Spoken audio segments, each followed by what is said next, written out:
Speaker साहब, इतनी खामोशी है, मैं पूछना चाहती हूँ कि ये तूफान आने से पहले की खामोशी है? लग कुछ ऐसे ही रहा है। और पिछले साल यहीं से एक आवाज़ आई थी कि अवाम की जेब खाली है तो बजट जाली है। वो आवाज़ भी नहीं सुनाई दी। या मेरे ख्याल में अवाम की जेब में 2000 जो अपने ख़जाने में से अदा कर रहे हैं वो सिक्के हैं, इसलिए अवाम की जेब भरी हुई है। इस बजट को मैं बजट नहीं कहूँगी, ये डिक्टेशन है, क्योंकि यही सब कुछ अगर पिछली गवर्नमेंट कर रही थी तो यही आप लोगों ने किया। स्पीकर साहब, आपकी तवज्जो चाहूँगी, क्योंकि अभी वहाँ से किसी ने स्पीच की थी तो बहुत इन्हमाक से सुना गया और मुझे बहुत रश्क आ रहा था कि शायद हमारी भी स्पीच कोई ऐसे ही इन्हमाक से सुने, क्योंकि इतने ना इन फिगर्स की और जो सारा कुछ इस बजट में लिखा है मुझे भी समझ नहीं आई, और मैं सच में अपनी आवाम को भी नहीं वो समझा सकती, क्योंकि आवाम का मसला इतने ये जो पॉइंट और इशारिये के साथ जो फिगर्स दिए हुए हैं उनको नहीं समझ आएगी। इस वक्त मसला सिर्फ रोटी का है, तो प्लीज़ मुझे थोड़ा सा वक्त दीजिएगा कि वो कुछ लिखा हुआ है वो मैं भूल जाती हूँ। तो नहीं, पॉइंट्स लिखे हमें। तो जनाब स्पीकर, सुबह भी खुशी शाह साहब ने बोला कि ये खाली कुर्सियाँ जो हम लोगों का मुंह चढ़ा रही होती हैं, मतलब ऐसा कौन सा काम है वो हम लोगों का या आवाम का सामना क्यों नहीं कर सकते? और ऐसा भी नहीं है कि वो इस बजट बनाने में मसरूफ़ हो, क्योंकि ये तो डिक्टेशन थी, ये तो एक स्क्रिप्ट था जो यहाँ पर आकर पढ़ा गया है। और ये मेरे ख्याल में आखिरी बजट नहीं है, ऐसे 10 बजट और आएंगे, मिनीज, मिडीज, माइक्रो मिनीज, सब बजट आते रहेंगे। तो जनाब स्पीकर, इसमें बहुत सारी ऐसी बातें हैं जो सिर्फ मफरूज़ों पर कायम है जो इस बजट के अंदर है, उसका हकीकत से कोई ताल्लुक़ नहीं है, ना उसका कोई फ्रेमवर्क दिया हुआ है, ना उसकी कोई डिटेल बताई गई है। जैसे अब तो यही कहूँगी कि ये कह रहे हैं कि मुल्क चलाएंगे। इन 70 सालों में हमसे कोई इदारा तो चला नहीं है, मुल्क कैसे चलाएंगे?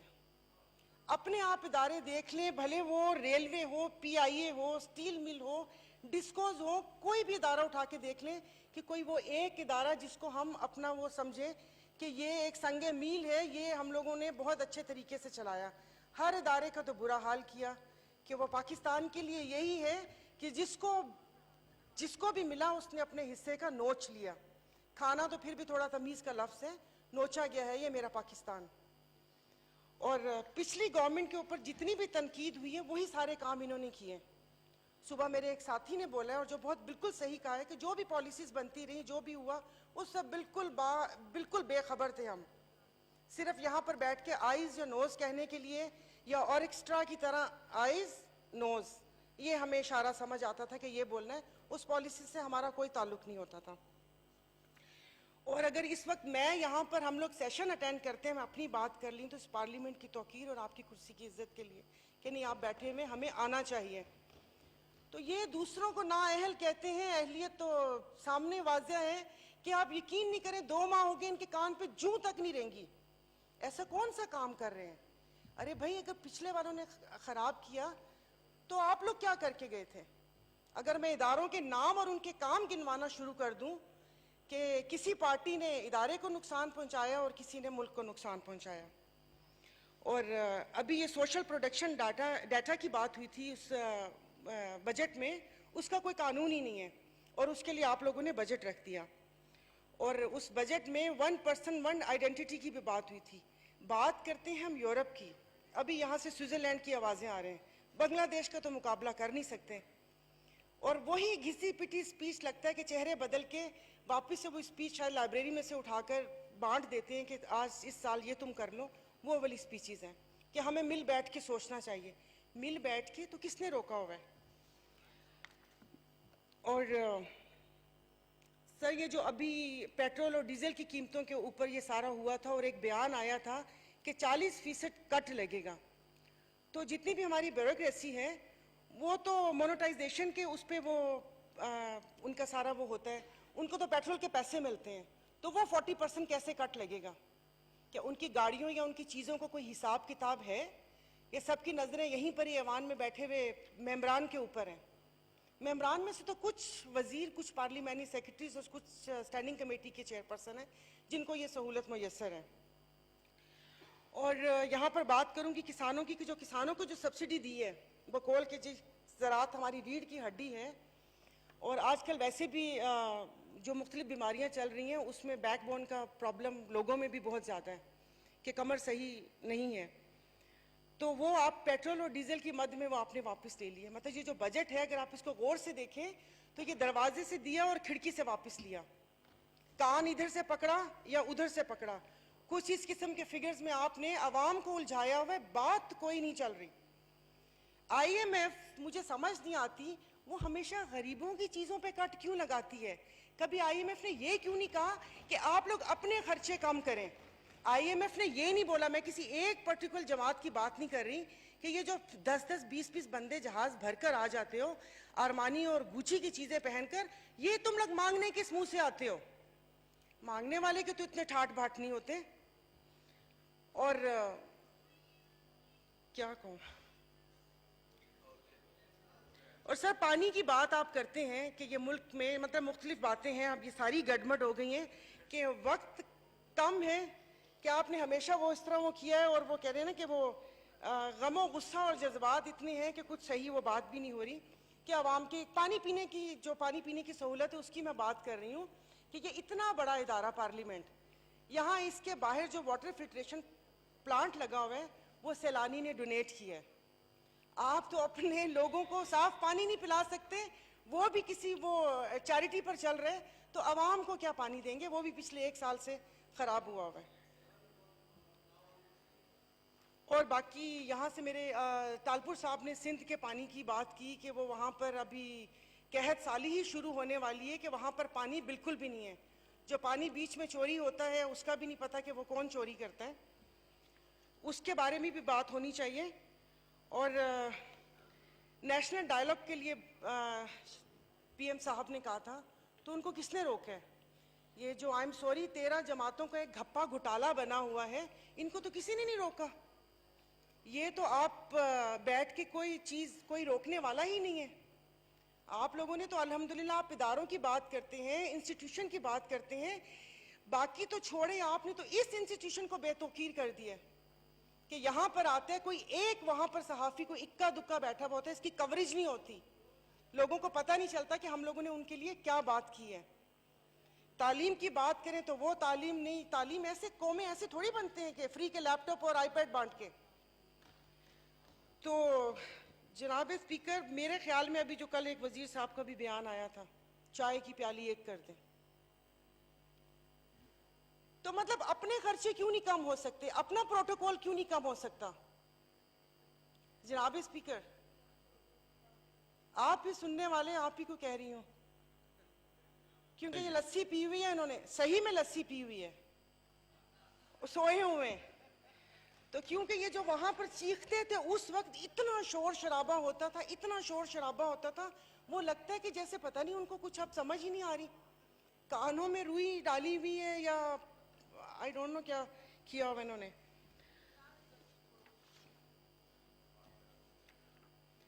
मैं वैसे भी नहीं सुनती होती जो साइड वाइड से बोले। और मुबारक हो कि मतलब माशाल्लाह, एक बात है ना कि जैसे JUIF को हमेशा इस्लाम का और सब शरीयत का अलम बरदार ही देखा है। सिनेमा पे जो आप लोगों ने टैक्स माफ़ किया उसके लिए आपको अगर 1 साल फिल्में ना बनती, कौन सी तुक की फिल्म बन रही है? किस फिल्म को अवार्ड मिला है? किस फिल्म में ऐसा मैसेज मिला है जिससे जवान नस्ल को कोई मैसेज मिला हुआ हो? आपने कभी वहां पर अभी आप, मैं बिल्कुल एक नॉर्मल सी बात करती हूँ, मुझे कोई तकरीर का इतना फन या हुनर नहीं आता। जो सिनेमाज वालों की आपने देखी है, उनके टिकट्स का आपको अंदाजा है कि कितने की टिकट्स हैं? उनको आपने सहूलत दे दी है। अभी ये पिछले 2-3 साल बनने वाली कोई एक फिल्म बता दें कि जिसमें कोई आवाम के लिए मैसेज हो। तो बाकी जनाब स्पीकर, खुदा के लिए कोई आवाम का मतलब आप कुछ थोड़ा सा ख्याल कर लें। ये सारी बातें झूठ, ये वो, ये यहाँ पर तो आपका चल जाता है, आपका फेसबुक, ट्विटर, इंस्टा पे आपकी स्पीचेस भी डाउनलोड हो जाती हैं, और गुलाम इब्ने गुलाम जो पीछे हवारी होते हैं वो उस पर कमेंट्स भी बहुत अच्छा कर देते हैं, लेकिन आवाम मर रही है। आप यकीन नहीं करें कि मैं सुबह के बहुत सारे सफ़ेद पोश खानदानों को जानती हूँ, कल से मुझे मिस कॉल्स आ रही हैं, और अल्हम्दुलिल्लाह अल्लाह पाक ने मुझे इतना शऊर दिया हुआ है कि वो मिस कॉल क्यों आ रही हैं, इसलिए कि उनकी हिम्मत नहीं है मांगने की, आंख में शर्म है। वो सिर्फ मिस कॉल से मैं समझ रही हूँ कि क्या प्रॉब्लम होगा उनका। तो और खुदा के लिए लोग अपनी इज्जतें बेचने पर मजबूर हो जाएंगे और बल्कि बिक रही हैं। तो ये आपने मुल्क का क्या हाल कर दिया। ये मुल्क का मुझे कहना नहीं चाहिए, मेरे अपने पाकिस्तान से अपनी दिलो जान से मोहब्बत है, लेकिन रहने के काबिल नहीं रहा।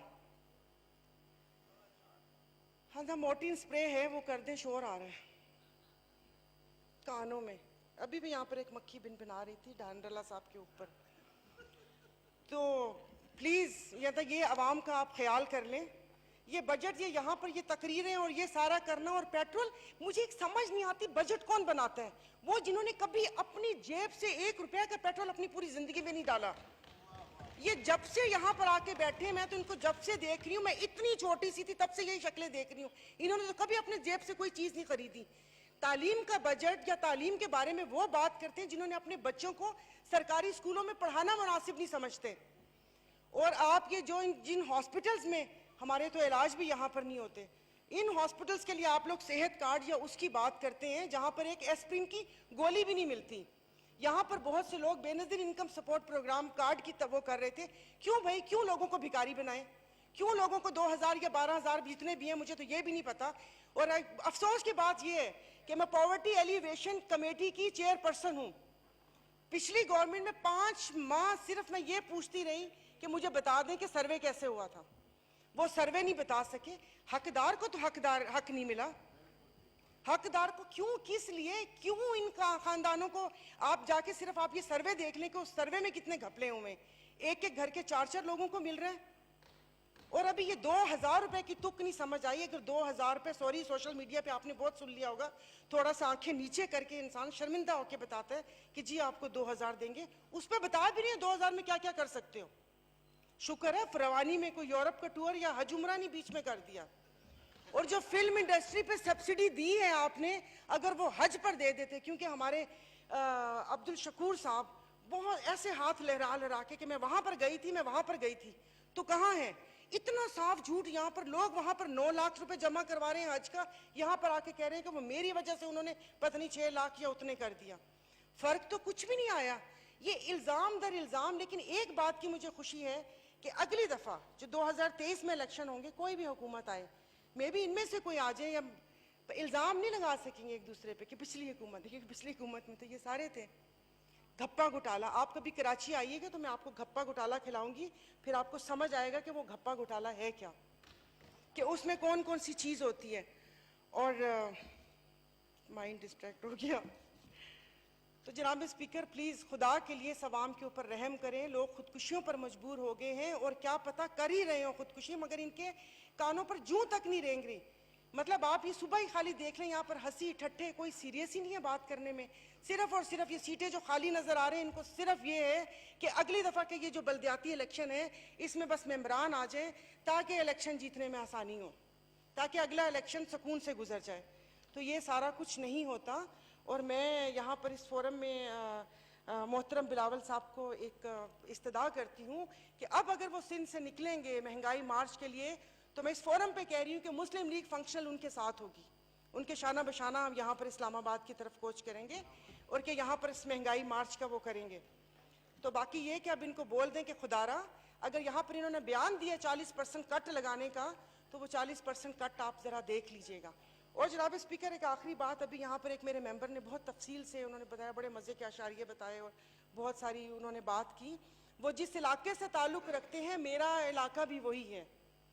और मैं 85, 86 ऐसे तब से इनकी पूरी फैमिली की कैंपेन चलती होती। वो मेरा स्कूल इनका पोलिंग स्टेशन बनता होता था। तो आप खुद सोचें कि नाउ आई एम 45, ये मैं बात आपको 7-8 साल उसकी मैं बता रही हूँ, मैंने अपनी उम्र सही बताई है, तो वो बता रही हूँ।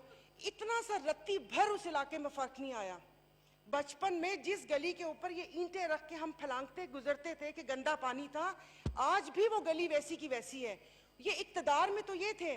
फिर दूसरी आपको एक और बात बताती हूँ, तो वो हम लोग मतलब देखते थे अल्हम्दुलिल्लाह इनके पास तो इतना है कि इनकी ज़कात से उस इलाके का भला हो सकता था।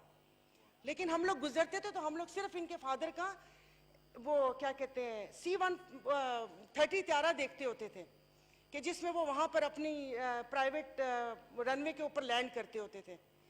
और एक स्कूल और कॉलेज के लिए हम लोग तरसते थे। मेरे इलाके में कोई साइंस कॉलेज नहीं था, तो अगर वो कॉलेज होता तो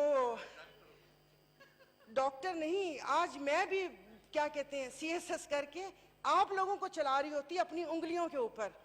लेकिन अल्हम्दुलिल्लाह मैं अगर वहां पर किसी ऐसे कॉलेज में पढ़ रही थी और इनका बच्चा HESN और ऑक्सफोर्ड में था, तो अल्हम्दुलिल्लाह आज इस सच के नीचे मैं भी बैठी हुई हूँ, वो भी बैठा हुआ है।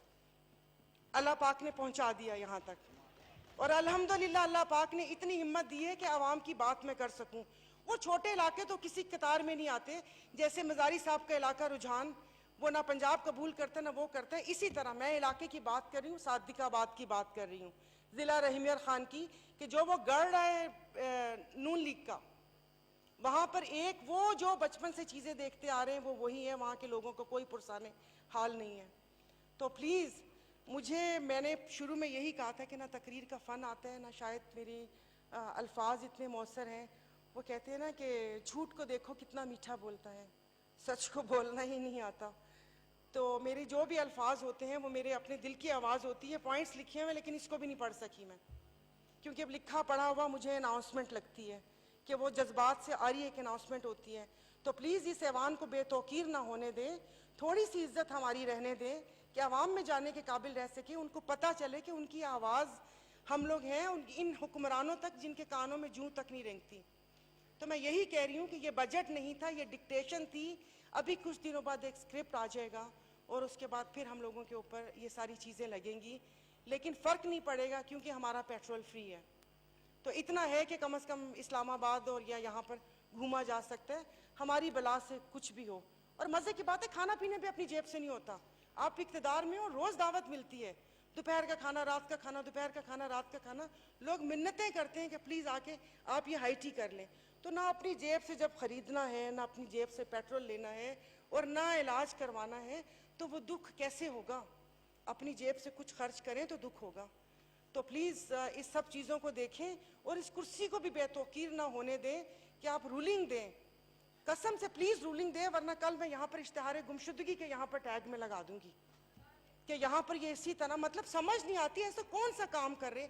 इन कुर्सियों में क्या है कि जो आप इख्तिदार पे आते हैं आपकी गर्दनों में इतने सरिये आ जाते हैं कि आप इंसान को इंसान नहीं समझते।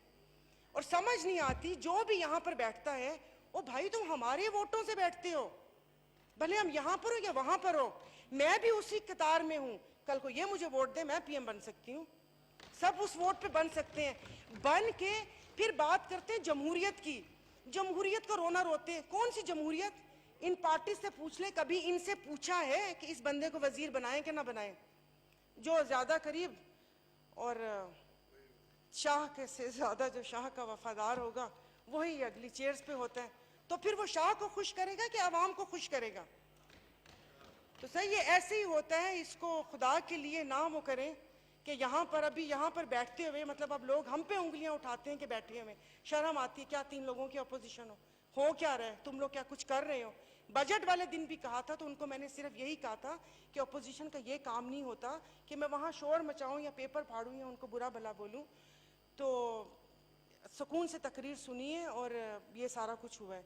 बाकी ये कि अभी पिछले दिनों इतनी सारी रेजोल्यूशंस आई हुई इदारों पे, इस पे उस पे, तस्वीर सोशल मीडिया पे देखी होगी इनके, कि मतलब आप एक जो सुन्नत नबी सल्लल्लाहु अलैहि वसल्लम, उस दाढ़ी को भी उसने वो कर दिया।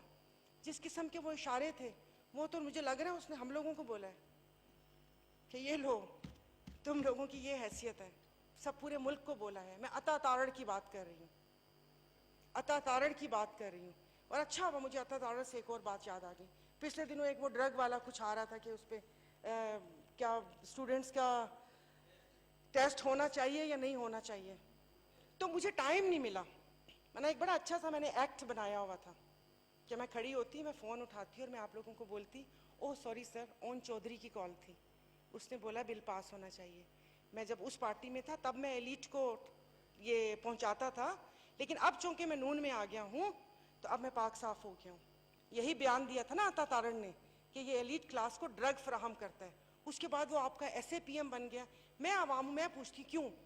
क्या उसने कहीं से सर्टिफिकेट लिया था, क्या उसको करेक्टर सर्टिफिकेट मिला था? तो अपनी बातें याद रखा करें।